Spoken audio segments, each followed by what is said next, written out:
Young Goodman Brown by Nathaniel Hawthorne. Young Goodman Brown came forth at sunset into the street at Salem Village, but put his head back after crossing the threshold to exchange a parting kiss with his young wife. And Faith, as the wife was aptly named, thrust her own pretty head into the street, letting the wind play with the pink ribbons of her cap while she called to Goodman Brown. "Dearest heart," whispered she softly and rather sadly when her lips were close to his ear, "prithee put off your journey until sunrise and sleep in your own bed tonight. A lone woman is troubled with such dreams and such thoughts that she's afeard of herself sometimes. Pray tarry with me this night, dear husband, of all nights in the year." "My love and my faith," replied young Goodman Brown, "of all nights in the year this one night I must tarry away from thee. My journey, as thou callest it, forth and back again, must needs be done twixt now and sunrise." "What, my sweet pretty wife, dost thou doubt me already, and we but 3 months married?" "Then God bless you," said Faith with the pink ribbons, "and may you find all well when you come back." "Amen," cried Goodman Brown. "Say thy prayers, dear Faith, and go to bed at dusk, and no harm will come to thee." So they parted, and the young man pursued his way until, being about to turn the corner by the meeting house, he looked back and saw the head of Faith still peeping after him with a melancholy air in spite of her pink ribbons. "Poor little Faith," thought he, his heart smote him. "What a wretch am I to leave her on such an errand! She talks of dreams, too. Methought as she spoke there was trouble in her face, as if a dream had warned her what work is to be done tonight. But no, 'twould kill her to think of it. Well, she's a blessed angel on earth, and after this one night I'll cling to her skirts and follow her to heaven." With this excellent resolve for the future, Goodman Brown felt himself justified in making more haste on his present evil purpose. He had taken a dreary road darkened by all the gloomiest trees of the forest, which barely stood aside to let the narrow path creep through, and closed immediately behind.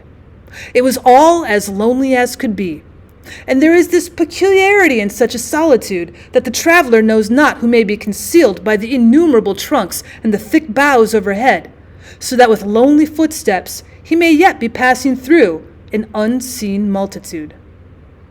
"There may be a devilish Indian behind every tree," said Goodman Brown to himself, and he glanced fearfully behind him as he added, "What if the devil himself should be at my very elbow?" His head being turned back, he passed a crook of the road, and looking forward again beheld the figure of a man in grave and decent attire, seated at the foot of an old tree. He arose at Goodman Brown's approach and walked onward side by side with him. "You are late, Goodman Brown," said he. "The clock of the Old South was striking as I came through Boston, and that is full 15 minutes agone." "Faith kept me back a while," replied the young man with a tremor in his voice, caused by the sudden appearance of his companion, though not wholly unexpected. It was now deep dusk in the forest, and deepest in that part of it where these two were journeying.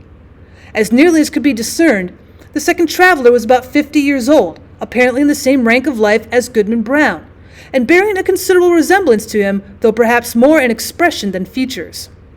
Still they might have been taken for father and son.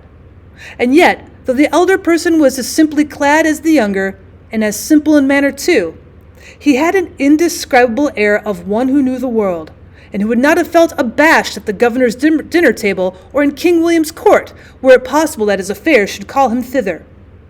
But the only thing about him that could be fixed upon remarkable was his staff, which bore the likeness of a great black snake, so curiously wrought that it might almost be seen to twist and wriggle itself like a living serpent. This, of course, must have been an ocular deception, assisted by the uncertain light. "Come, Goodman Brown," cried his fellow traveler, "this is a dull pace for the beginning of a journey. Take my staff if you're so soon weary." "Friend," said the other, exchanging his slow pace for a full stop, "having kept covenant by meeting thee here, it is my purpose now to return whence I came. I have scruples touching the matter thou wotst of." "Sayest thou so?" replied he of the serpent, smiling apart. "Let us walk on nevertheless, reasoning as we go. And if I convince thee not, thou shalt turn back. We are but a little way in the forest yet."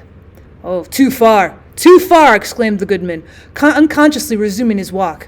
"My father never went into the woods on such an errand, nor his father before him. We've been a race of honest men and good Christians since the day of the martyrs. And shall I be the first of the name Brown that ever took this path and kept it? Such company thou wouldst say, observed the elder person, interpreting his pause. Well said, Goodman Brown. I've been as well acquainted with your family as with ever a one among the Puritans. And that's no trifle to say. I helped your grandfather, the constable, when he lashed the Quaker woman so smartly through the streets of Salem.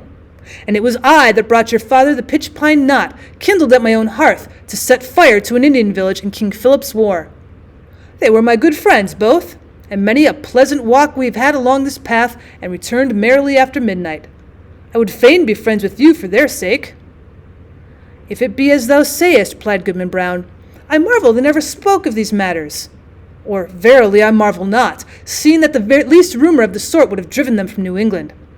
We are a people of prayer, and good works to boot, and abide no such wickedness. Wickedness or not, said the traveler with the twisted staff, I have a very general acquaintance here in New England. The deacons of many a church have drunk the communion wine with me.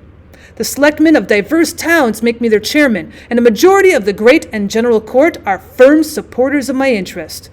The governor and I, too. But these are state secrets. Can this be so? Cried Goodman Brown, with a stare of amazement at his undisturbed companion. Howbeit, I have nothing to do with the governor and council. They have their own ways, and are no rule for a simple husbandman like me. But were I to go on with thee, how should I meet the eye of that good man, our minister at Salem village? Oh, his voice would make me tremble both Sabbath day and lecture day. Thus far, the elder traveler had listened with due gravity, but now burst into a fit of irrepressible mirth, shaking himself so violently that his snake-like staff actually seemed to wriggle in sympathy. Ha ha ha! He shouted again and again, then composing himself. Well, go on, Goodman Brown, go on. But prithee, don't kill me with laughing. Well then, to end the matter at once, said Goodman Brown, considerably nettled. There's my wife, Faith. It would break her dear little heart, and I'd rather break my own. Nay, if that be the case, answered the other, even then go thy ways, Goodman Brown. I would not for 20 old women like the one hobbling before us that Faith should come to any harm. As he spoke, he pointed his staff at a female figure on the path, in whom Goodman Brown recognized a very pious and exemplary dame, who taught him his catechism in youth, and was still his moral and spiritual adviser, jointly with the minister and Deacon Gookin. I marvel truly that Goody Cloyse should be so far in the wilderness at nightfall, said he. But with your leave, friend, I shall take a cut through the woods until we have left this Christian woman behind. Being a stranger to you, she might ask whom I was consorting with and whither I was going. Be it so, said his fellow traveler. Betake you to the woods, and let me keep the path. Accordingly, the young man turned aside, but took care to watch his companion, who advanced softly along the road until he had come within a staff's length of the old dame. She meanwhile was making the best of her way with singular speed for so aged a woman, and mumbling some indistinct words, a prayer, doubtless, as she went. The traveler put forth his staff and touched her withered neck with what seemed the serpent's tail. The devil! Screamed the pious old lady. Then Goody Cloyse knows her old friend, observed the traveler, confronting her and leaning on his writhing stick. Ah, forsooth! And is it your worship indeed? Cried the good dame. Yea, truly is it, and in the very image of my old gossip, Goodman Brown, the grandfather of the silly fellow that now is. But would your worship believe it? My broomstick hath strangely disappeared, stolen, as I suspect, by that unhanged witch Goody Cloyse, and that too when I was all anointed with the juice of smallage and cinquefoil and wolfsbane, mingled with fine wheat and the fat of a newborn babe, said the shape of old Goodman Brown. Ah, your worship knows the recipe, cried the old lady, cackling aloud. So as I was saying, being all ready for the meeting, and no horse to ride on, I made up my mind to foot it, for they tell me there is a nice young man to be taken into communion tonight. But now your good worship will lend me your arm, and we shall be there in a twinkling. Well, that can hardly be, answered her friend. I may not spare you my arm, Goody Cloyse, but here is my staff, if you will. So saying, he threw it down at her feet, where perhaps it assumed life, being one of the rods which its owner had formerly lent to the Egyptian magi. Of this fact, however, Goodman Brown could not take cognizance. He had cast up his eyes in astonishment, and looking down again beheld neither Goody Cloyse nor the serpentine staff, but his fellow traveller alone, who waited for him as calmly as if nothing had happened. "That old woman taught me my catechism," said the young man, and there was a world of meaning in this simple comment. They continued to walk onward while the elder traveller exhorted his companion to make good speed and persevere in the path, discoursing so aptly that his arguments seemed rather to spring up in the bosom of his auditor than to be suggested by himself. As they went, he plucked a branch of maple to serve for a walking stick and began to strip it of the twigs and little boughs which were wet with evening dew. The moment his fingers touched them, they became strangely withered and dried up as with a week's sunshine. Thus the pair proceeded at a good free pace, until suddenly, in the gloomy hollow of the road, Goodman Brown sat himself down on the stump of a tree and refused to go any farther.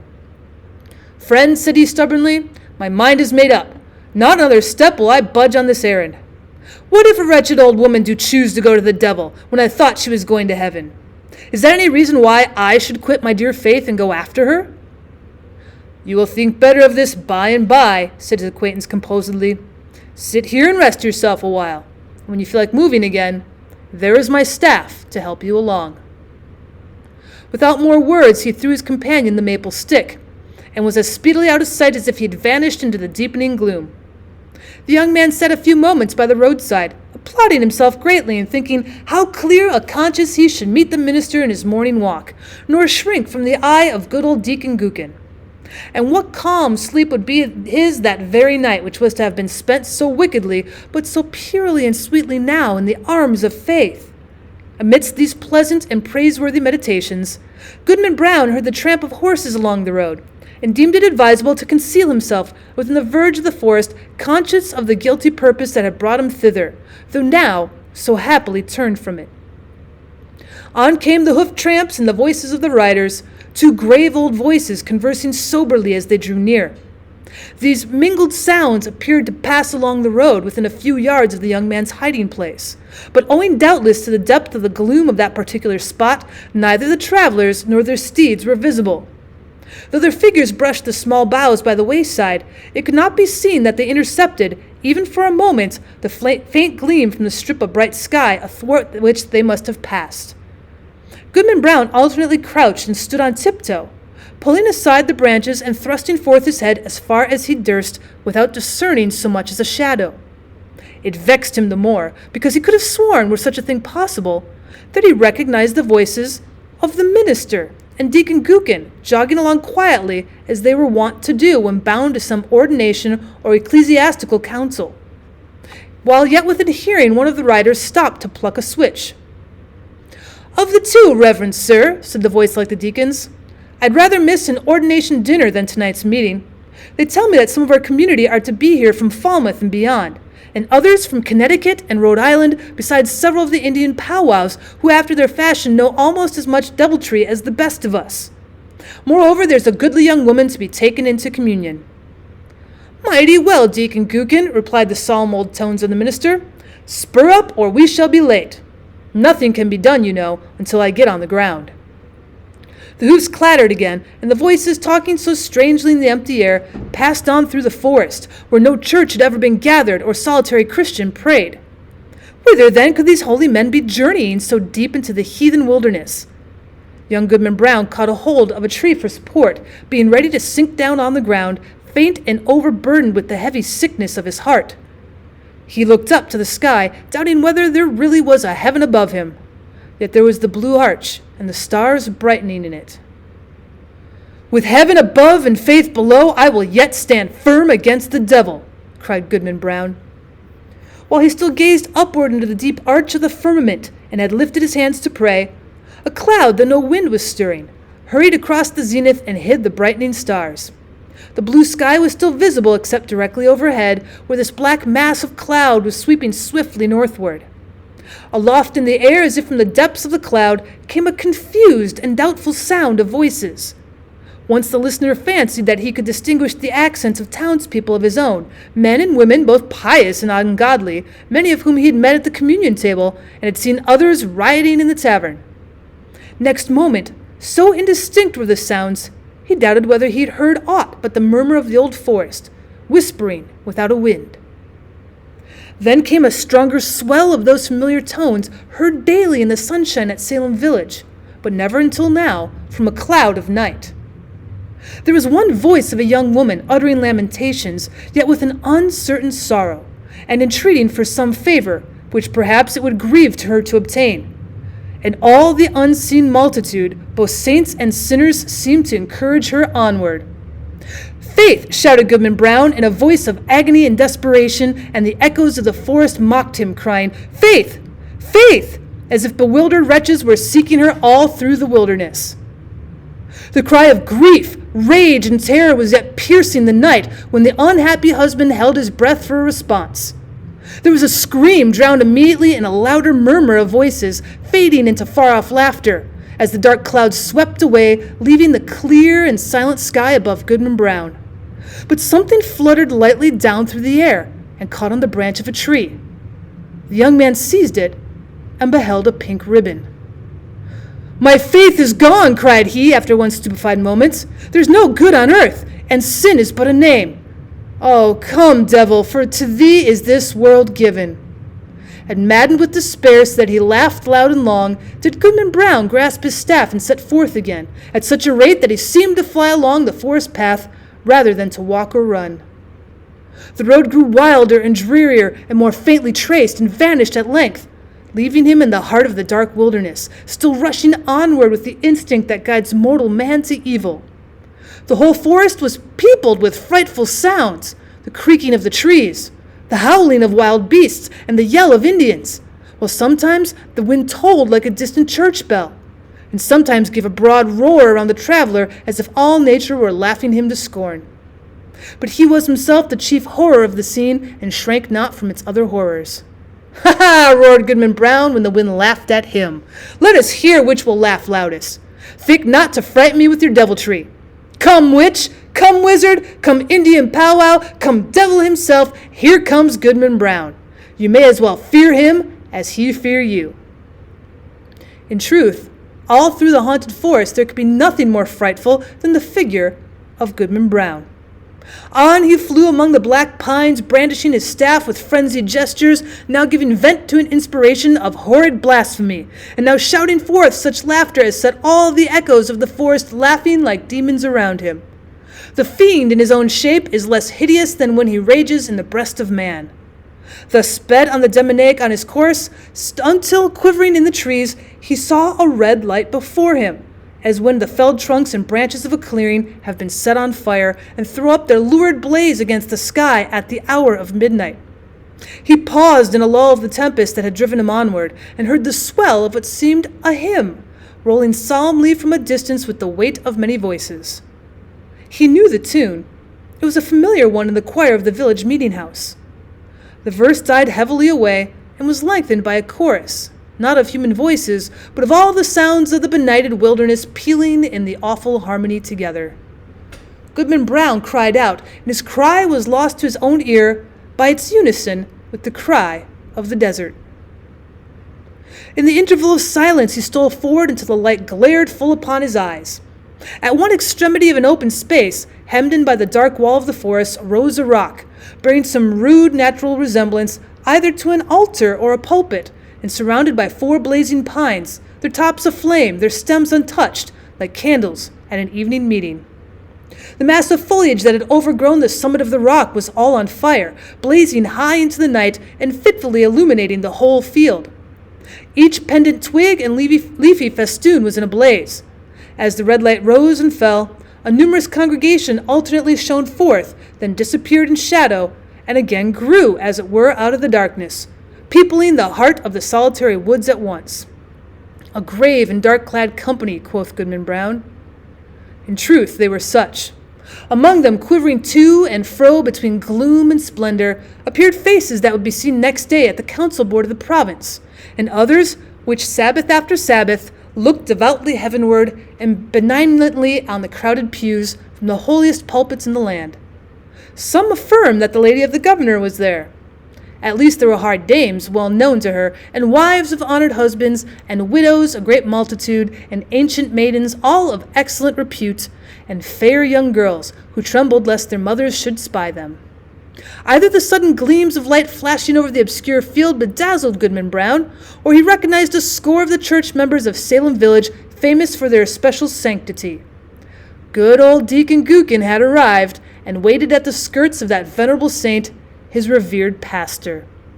But irreverently consorting with these grave, reputable, and pious people, these elders of the church, these chaste dames and dewy virgins, there were men of dissolute lives and women of spotted fame, wretches given over to all mean and filthy vice, and suspected of even horrid crimes. It was strange to see that the good shrank not from the wicked, nor were the sinners abashed by the saints. Scattered also among their pale-faced enemies were Indian priests and powwows who had often scared their native forest with more hideous incantations than any known to English witchcraft.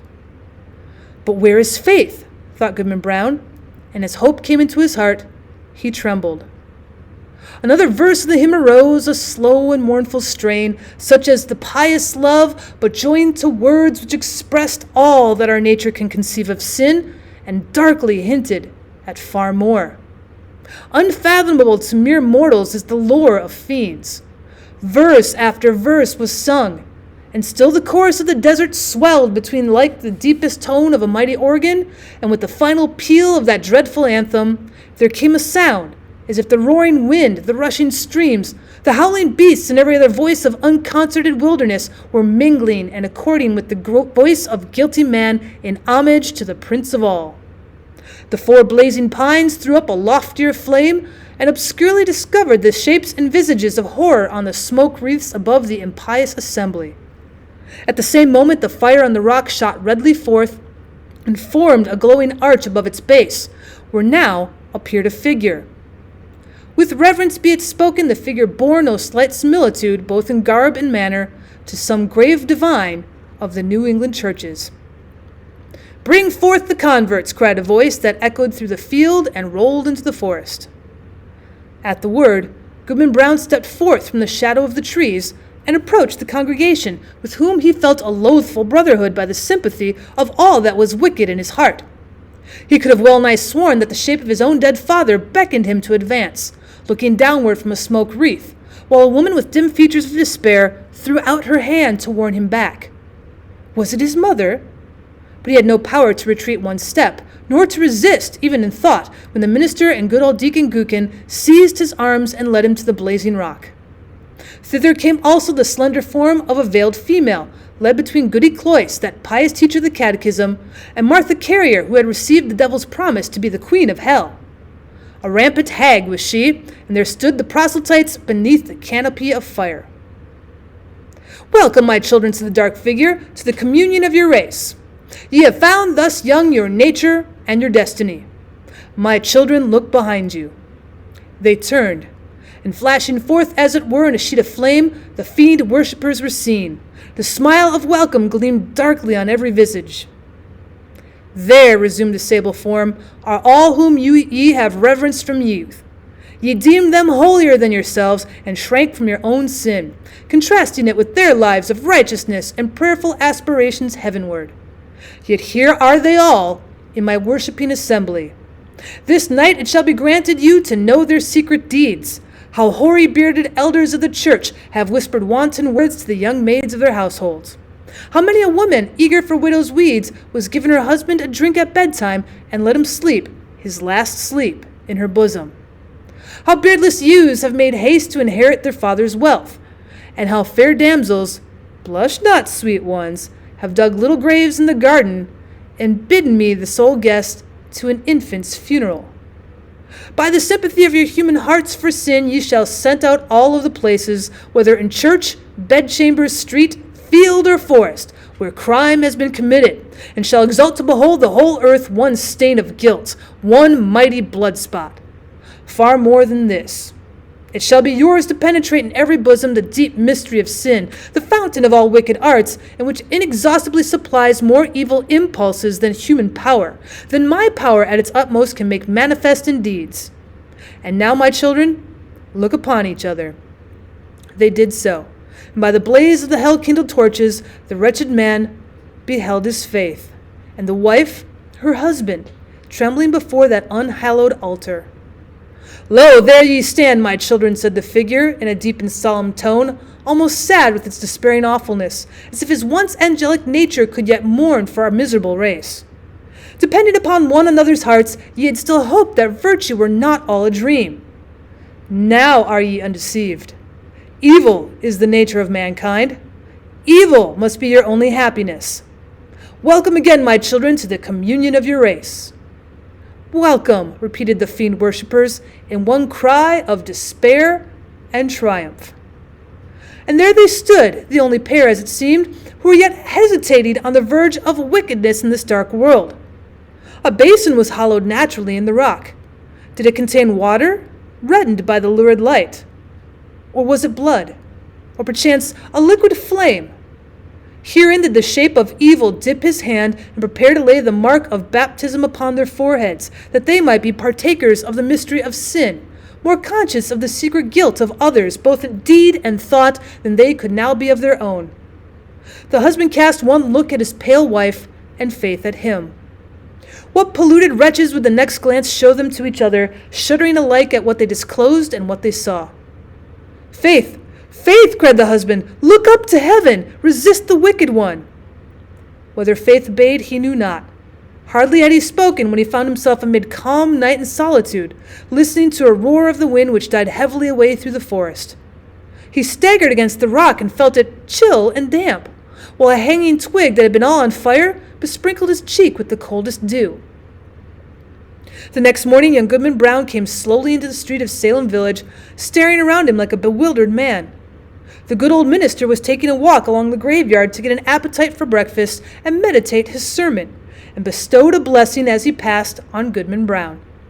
He shrank from the venerable saint as if to avoid an anathema. Old Deacon Gookin was at domestic worship, and the holy words of his prayer were heard through the open window. "What God doth the wizard pray to?" quoth Goodman Brown. Goody Cloyse, that excellent old Christian, stood in the early sunshine at her own lattice, catechizing a little girl who had brought her a pint of morning's milk. Goodman Brown snatched away the child as if from the grasp of the fiend himself. Turning the corner by the meeting house, he spied the head of Faith, with the pink ribbons, gazing anxiously forth, and bursting into such joy at sight of him that she skipped along the street and almost kissed her husband before the whole village. But Goodman Brown looked sternly and sadly into her face, and passed on without a greeting. Had Goodman Brown fallen asleep in the forest, and only dreamed a wild dream of a witch meeting? Be it so, if you will. But alas, it was a dream of evil omen for young Goodman Brown. A stern, a sad, a darkly meditative, a distrustful, if not a desperate man did he become from the night of that fearful dream. On the Sabbath day, when the congregation were singing a holy psalm, he could not listen, because an anthem of sin rushed loudly upon his ear and drowned all the blessed strain. When the minister spoke from the pulpit with power and fervid eloquence, and with his hand on the open Bible, the sacred truths of our religion, and of saint-like lives and triumphant deaths, and of future bliss or misery unutterable, then did Goodman Brown turn pale, dreading lest the roof should thunder down upon the great blasphemer and his hearers. Often walking suddenly at midnight, he shrank from the bosom of Faith. And at morning or evening tide, when the family knelt down in prayer, he scowled and muttered to himself, and gazed sternly at his wife and turned away. And when he had lived long and was borne to his grave a hoary corpse, followed by Faith, an aged woman, and children and grandchildren, a goodly procession besides neighbors not a few, they carved no hopeful verse upon his tombstone, for his dying hour was gloom.